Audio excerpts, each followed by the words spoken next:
जरा ये अब समझ लेते हैं कि ब्रोकरेज के एग्जिट पोल पर जो बड़े एफआईज जो ब्रोकर्स हैं उनकी राय क्या है एग्जिट पोल्स को लेकर।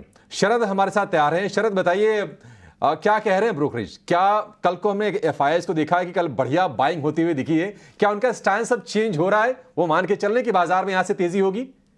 जी बिल्कुल, हमने कल कैश मार्केट में देखा कि बहुत एक बड़ा अमाउंट देख आया है एफआई के कैश अमाउंट का, लेकिन जो फॉरेन ब्रोकिंग हाउसेज है वहाँ पे इनकी बुलिश नज़रिया जो है बरकरार रखी गई है। जो जेफरीज का मानना है कि उनकी जो लार्ज कैप के कंपनीज हैं वहाँ पे टैक्टिकल जो है उस पर उनका अच्छा फोकस रहेगा। रियल एस्टेट, इंडस्ट्रियल, पावर, ये लॉन्ग टर्म पर्सपेक्टिव से जो है जेफरीज ने कहा है कि इन्होंने रिपोर्ट दिया है कि इसमें स्ट्रेंथ देखने मिलेगी। कुछ पिक्स है जो मैं बताना चाहूँगा, जैसे कि एचडीएफसी बैंक, इंडसइंड बैंक, यहाँ पे एक अच्छी सिग्निफिकेंट डिस्काउंट्स पे वो जो है ट्रेड कर रहे हैं। ऑटो में आयशर मोटर्स, टीवीएस और कोल इंडिया और ओएनजीसी जैसे स्टॉक्स फोकस में रहेंगे। और वही जो सीमेंट स्पेस है वहाँ पे एसीसी और शीश सीमेंट जो है फोकस में रहेंगे। बर्नस्टाइन ने कहा कि कैपेक्स स्टोरी कंटिन्यू होने वाली है और इंटरेस्टिंगली जो मैन्युफैक्चरिंग थीम होता है वहाँ पे इंप्रूवमेंट देखने मिल सकती है। Motilal Oswal domestic broking house, यहाँ पे वो ओवरवेट है फाइनेंशियल कंजम्पशन को लेकर, और जो इंडस्ट्रियल थीम है और कंज्यूमर डिस्क्रिशनरी और रियल एस्टेट है उन पे उनका बुलिश नज़रिया है। टॉप आइडिया में लार्ज कैप में मैं बता दूं स्टॉक्स में ICICI bank, LNT, MNM, Adani ports, ABB, HPCL और हिंडाल्को शामिल है। वहीं मिड कैप में इनका जो नाम आता है वो है Indian Hotels, Godrej Property, Global Health, KEI Industries, PNB Housing, Cello World और किर्लोस्कर ऑयल। आखिर में आईएफएल सिक्योरिटीज़ ने भी जो अपना रिपोर्ट लेकर आया है, यहाँ पे उन्होंने infra, cement, private book banks और एनबीएफसीज और सेलेक्ट इंडस्ट्रियल कंपनीज पे जो है उन्होंने फोकस रखा है। बट ओवरऑल डोमेस्टिक ब्रोकिंग बोलिए या फॉरेन ब्रोकिंग बोलिए, दोनों में ही जो पॉलिसी कंटिन्यूटी का थीम है उसके कारण एक बहुत बड़ा बुलिश नज़रिया देखने मिल रहा है। बिल्कुल। तो एग्जिट पोल पर जो ब्रोकरेज रिपोर्ट्स आई हैं वो तो काफ़ी पॉजिटिव नज़र आई हैं और मिड कैप स्टॉक्स काफ़ी अच्छे लग रहे हैं और कुछ स्पेसिफिक थीम भी यहाँ पर हाईलाइट हुए हैं, जैसे ग्रामीण, मैन्युफैक्चरिंग, इंफ्रा, रियल एस्टेट, ये सभी थीम इस वक्त ब्रोकरेज हाउस की नज़र इन पर बनी हुई है। लेकिन अब देखना होगा आज के दिन किस तरह का फैसला निकल कर आता है। उसके बाद फिर से हम देखेंगे कि फॉरेन रिपोर्ट्स यहाँ पर एक एक करके निकल कर आएंगे आज की मैंडेट पर, तो उस पर भी हमारी नज़र टिकी हुई है। फिलहाल एग्जिट पोल को नतीजों को देखते हुए ये जो व्यूज़ शेयर हुए हैं इस पर हमने आपको एक अपडेट दिया। लेकिन एक और इंटरेस्टिंग रिसर्च आपके सामने रखते हैं और एग्जिट पोल के नतीजे कैसे रहे 2014 जो 2019 के एग्जिट पोल के अनुमानों से कितनी ज़्यादा सीटें एनडीए ने जीती हैं, इस पर एक रिसर्च देख लेते हैं और पूरा डेटा हमारे साथ लेकर अभिषेक सत्यव्रतन जुड़ चुके हैं। अभिषेक बताइए, एग्जिट पोल के नतीजे तो आए लेकिन उसके बाद जो 2014-2019 के बाद जिस तरीके के नतीजे आए हैं वो कैसे रहे, वो डेटा अभी तक क्या कह रहा है, ट्रेंड कैसा रहा?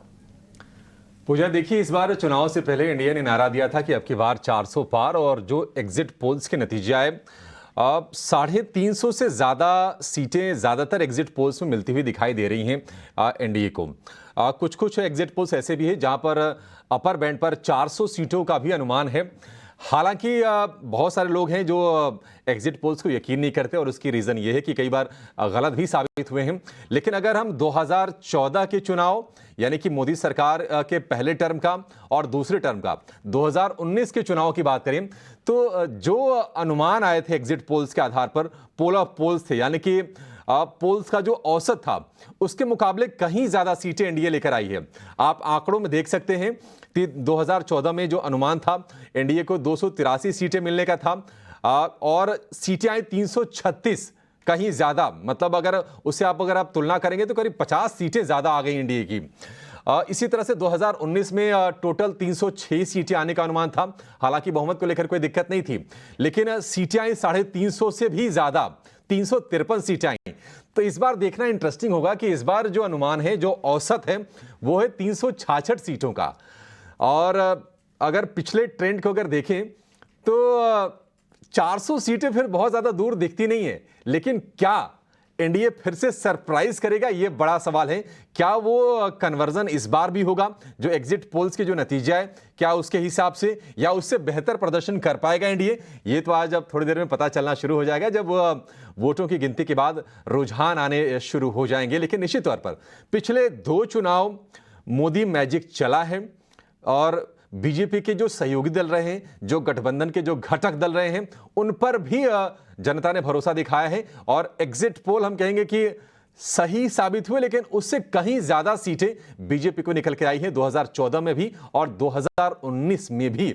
नजरें अब इस बार हैं कि 2024 के चुनाव में क्या होता है। लेकिन कल हम उसका एक छोटा सा ट्रेलर बाजार में देख चुके हैं कि बाजार कम से कम इन एग्जिट पोल से भरोसा जरूर दिखा रहा है।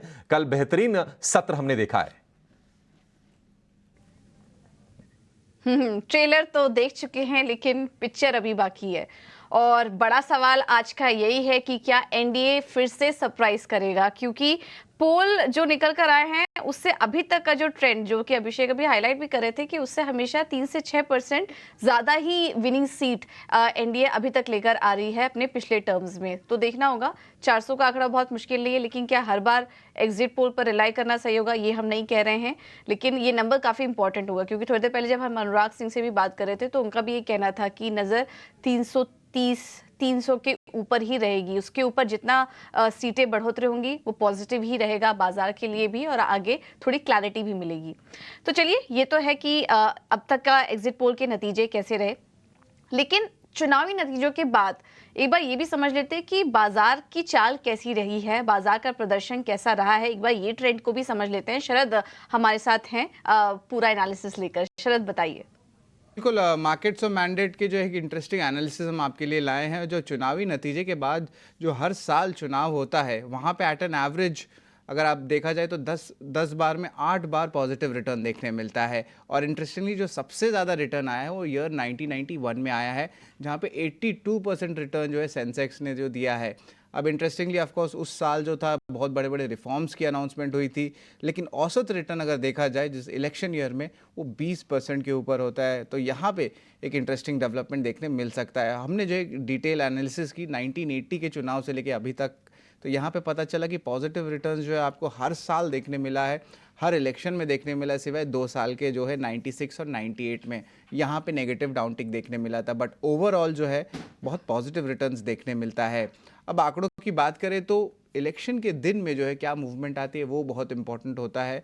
अब देखिएगा 2004, 2009, 2014 ये तीनों ही साल में जो है पॉजिटिव रिटर्न जो है इलेक्शन के दिन में देखने मिला था। और जो लास्ट इलेक्शन था वहाँ पे लेकिन थोड़ी सी नेगेटिविटी आई थी, ऑलमोस्ट 1% की गिरावट देखने मिली थी।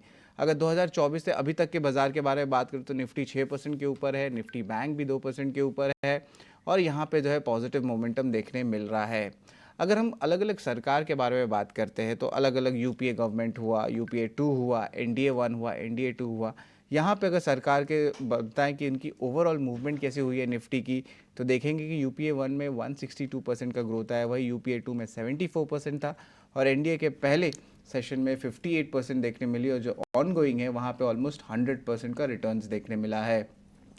और बाजार और चुनाव अगर इसकी बात करें तो एक हफ्ते बाद के क्या रिटर्न्स है, ये ज़्यादा इंपॉर्टेंट डेटा है हमें चेक करने के लिए। 2004 में देखें तो लार्जली नेगेटिव था, बट ओवरऑल पिछले 3 इलेक्शन की बात करें तो यहाँ पे जो है पॉजिटिव रिटर्न देखने मिला। 2009 में आप देखिए 15% बढ़ गया था। तो ओवरऑल जो है ये जो है पूरी हमने एनालिसिस रखी है आपके चुनाव और नतीजे और बाजार के साथ।